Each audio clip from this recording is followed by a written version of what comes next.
પીયુ તો એના પોતાને બહુ જ પ્યાર કરતી હતી એને સાફ બી બહુ જ કરતી હતી અને એને બહુ જ ગમે આ કપ. ત્યાર પછી આપણે બનાવી લીધી હતી 2 મિનિટવાળી મેગી.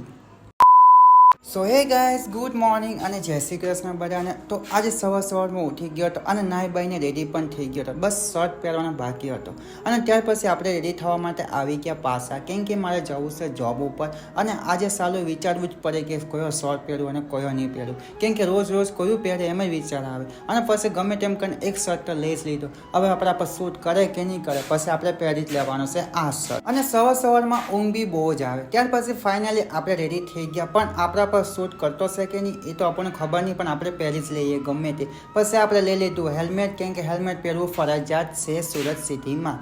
ત્યાર પછી પિયુને મેં કીધું કે ચાલ ઉઠી જા, કેમ કે મારે જવું છે જોબ ઉપર. તો પિયુ બીવાઈ ગઈ, કેમ કે અચાનક ઉઠાડી પાડું ને તો બીવાઈ જાય થોડીક વાર તો ક્યારેક. ત્યાર પછી આપણે રેડી થઈ ગયા હતા અને માથામાં કોપરેટ પણ નાખી દીધું હતું. તો ચાલો હવે નીકળીએ આપણે. તો મારી પિયુ નહીં જવું, એ તો ઊંઘરે જેવી જ છે, કેમ કે ઊંઘ જ બહુ આવે સવારમાં. ત્યાર પછી આપણે રેડી થઈ ગયા હતા અને હેલ્મેટ પણ પહેરી લીધું, કેમ કે આપણે સવારમાં આપણો વારો ગાડી ચલાવવાનો અને સાંજે ભાઈનો. અને ગેટ ખોલી નાખ્યું અને આ છે આપણી બ્લેકી. તો બ્લેકીને તો સાફ કરી જ નહીં હતી, મારે સાફ કરવાનું કંટાળો આવે રોજ. તો પછી એમને મેં બેસી ગયો, કેમ કે આપણે ચાલુ કરીને જતા જ રહેશું હવે ડાયરેક્ટ ઓફિસે. તો ફાઇનલી ગઈશ પછી મેં પહોંચી ગયો હતો ઓફિસે અને હવે આપણે કામ કરીએ આપણું. અને ત્યાર પછી આપણે ચાલુ કરી દીધું આપણું કામ, એ સાફ સફાઈ, કેમ કે સાફ સફાઈ કરવી જરૂરી છે કામ ઉપર. અને ત્યાર પછી ટોલિયમ અને વ્હાઇટનર લઈ લીધું, કેમ કે અમારે વ્હાઇટનર કરવું પડે હીરામાં તો જ માર્કિંગ લાગે. અને આ છે આપણું કોમ્પ્યુટર. ત્યાર પછી આપણી રજા પડી ગઈ હતી અને આપણે નીચે ઊભા રહી ગયા, કેમ કે ભાઈ પાર્કિંગમાંથી ગાડી બહાર કાઢતો હતો એટલે મેં અહીં જ ઊભો રહી ગયો હતો. ત્યાર પછી બહાર કાઢી ગાડી અને ઊભી રાખી દીધી અને મને કહે છે કે તું ચલાવી લે ગાડી, કેમ કે મારાથી ચલાવાતી નથી. તો મેં કીધું સારું વાંધો નહીં, લાવો મેં ચલાવી લેમ. તો મેં હેલ્મેટ પહેરી લીધું અને હેલ્મેટ પહેરીને આપણે થઈ ગયા રેડી. તો ચાલો હવે આપણે નીકળીએ ઘરે જવા માટે.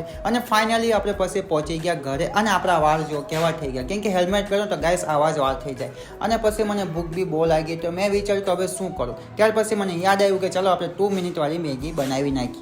તો બધાને મેં પૂછ્યું કે કોઈને ખાવી છે મેગી, તો બધાએ મને ના જ પાડી દીધી. અને મેં પછી પીયુને પૂછ્યું, પીયુએ પણ મને ના જ પાડી દીધી હતી. અને આ જુઓ, પીયુને બર્થડે ગિફ્ટમાં આપ્યો હતો કપ અને એને પોતાને બહુ સાફ કરતી હતી. જો કેટલો પ્યાર કરીને પોતાને. અને મેં કીધું શું એને સાફ કરે, કે લાઈ મને આ મન જોવા દે. ત્યાર પછી મેં જોઈને પાછો પીયુને આપી દીધું કે આ લે તારો કપ, તું જ રાખ, મને નથી જોતો. અને ત્યાર પછી આપણી મેગી બની ગઈ હતી રેડી. તો ચાલો હવે આપણે ખાઈ જ લે. તો ગાઈસ ચાલો હવે મળશું આપણે નેક્સ્ટ વ્લોગમાં. તો બધાને બાય બાય.